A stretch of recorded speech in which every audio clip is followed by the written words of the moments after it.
تو دانشگاه نرفتی؟ الان چجوری برم دانشگاه؟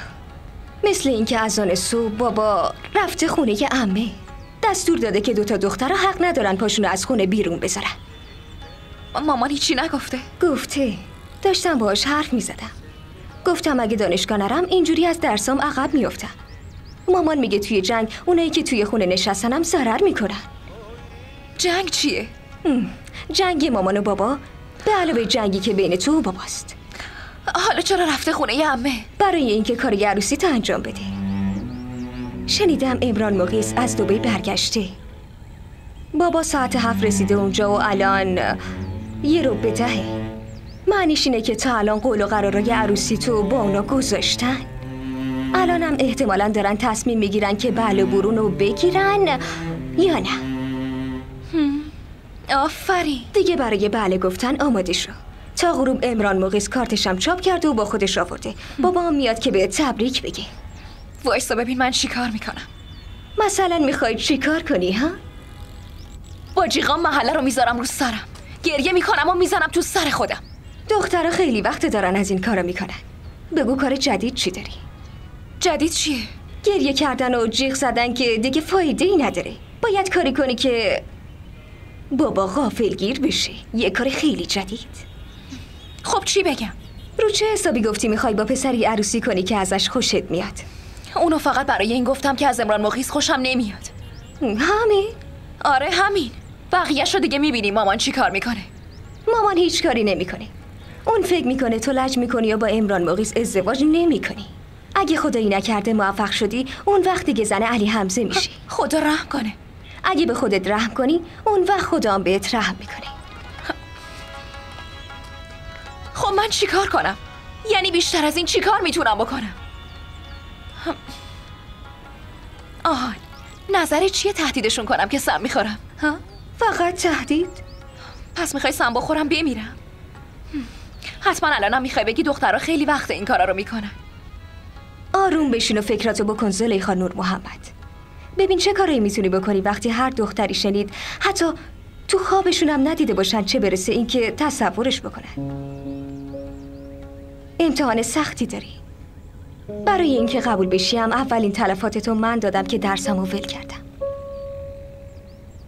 حالا بگو به جز جیغ و داد کردن چه کاری بلدی؟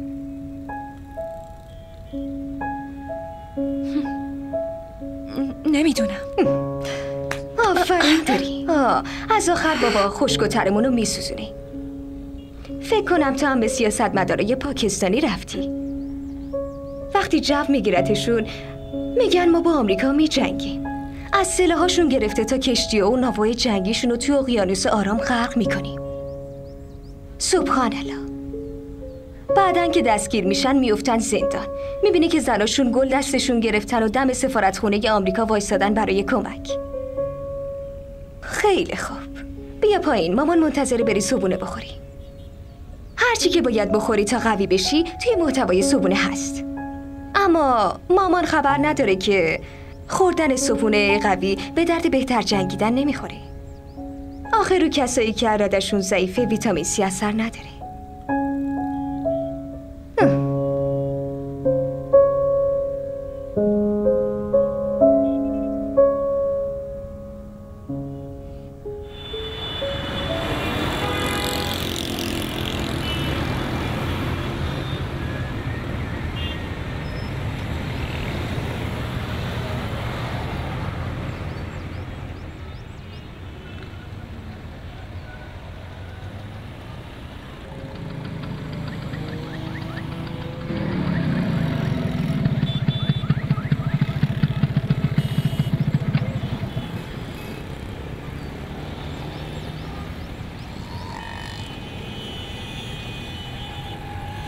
بریم.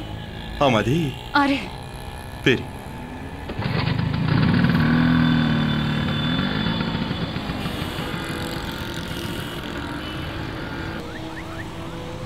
اینجا منزل زلیخا است. بله. پس برو کنار، من دوستشم. زلیخا کجایی؟ زلیخا نه، خواهر کوچیکشم. هایده، منو شناختی؟ نه. من نادیا، تو مدرسه همکلاسی زلیخا بودم. تو اون موقع کلاس اول بودی. آخه منو چطوری بشناسی؟ دقیقاً اینقدر بودی. زلیخا کجاست؟ اون بالا تو اتاقشه. لطفاً منو ببر پیشش. میخوام سورپرایزش کنم. خب با من بیا. سلام علیکم.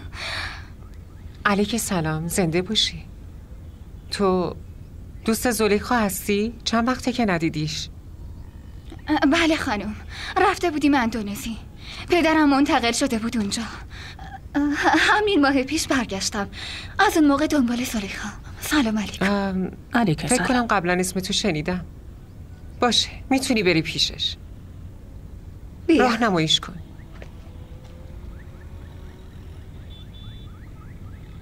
گوش کن. اگه آقا اومد خبری داد هیچی نگو. الان غریبه اومده، بعداً صحبت میکنی. زلیخا عزیزم، چقدر دلتنگت بودم. خوبم. شما؟ به من میگی شما؟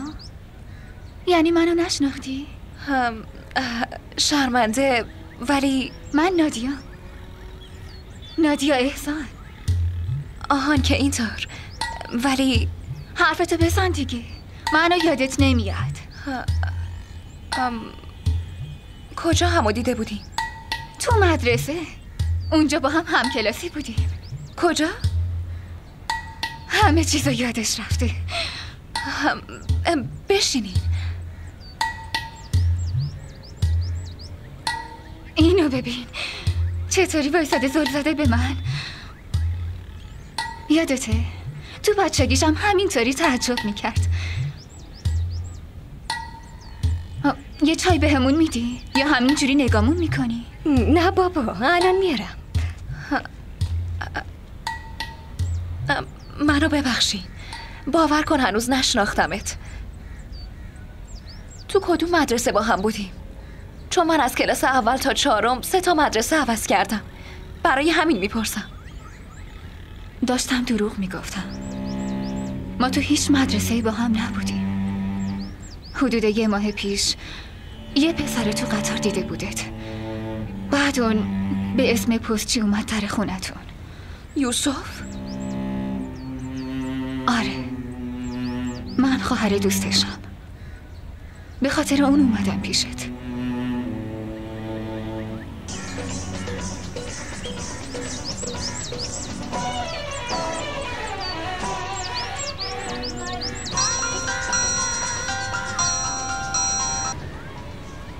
الو، کجای نکبت؟ یه خبر خوب دارم. اون کانال قبول کرد. خیلی از آهنگ خوششون اومده. میگن آهنگو بسازید، با بودجه خودشون کلیپو شروع میکنن. تازه نکبت 2 لاک روپیه بیشترم میدن. جدی؟ منظور چیه؟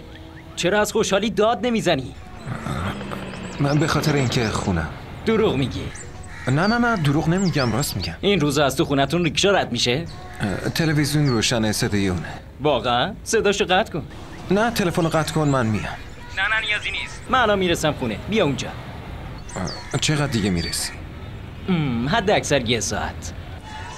باشه، خودم رو میرسونم. فهمیدم. باشه، خداحافظ.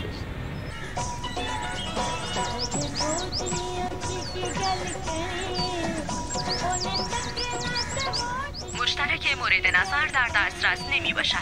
لطفاً بعد تماس بگیرید. حساب کتابم چقدر شد؟ چون تو یه دختری بهت احترام میذارم. فکر کن شناختمت، پس بشین چایتو بخور. بغلم کن و قول بده دوباره میای و از اینجا برو. اما دیگه نیا. دیگه هیچ وقت با تو این خونه نذار. وگرنه تو رو هم با اون بی همه چیز میکشم. داری میترسونیم زلیخا. من به ترسیدن عادت دارم.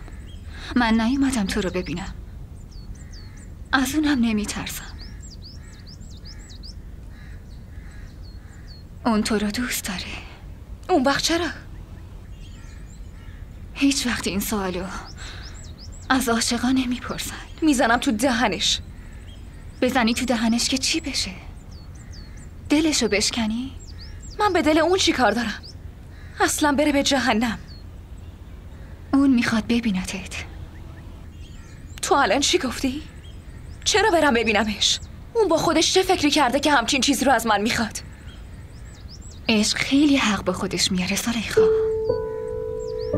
تو میتونی بگی حقی نداره، اما نمیتونی جلوی خواستشو بگیری. به نظرم اگه چای تو بخوری بری خیلی بهتره. همه فکر میکنن تو واقعا دوستمی. اینطوری احترامت از بین نمیره.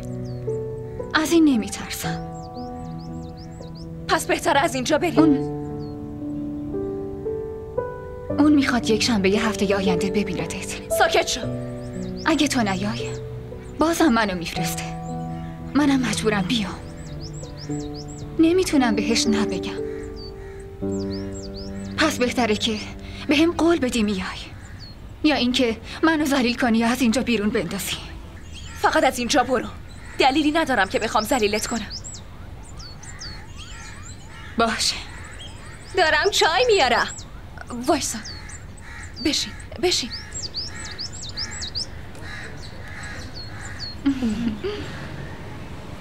یادت اومد؟ آره.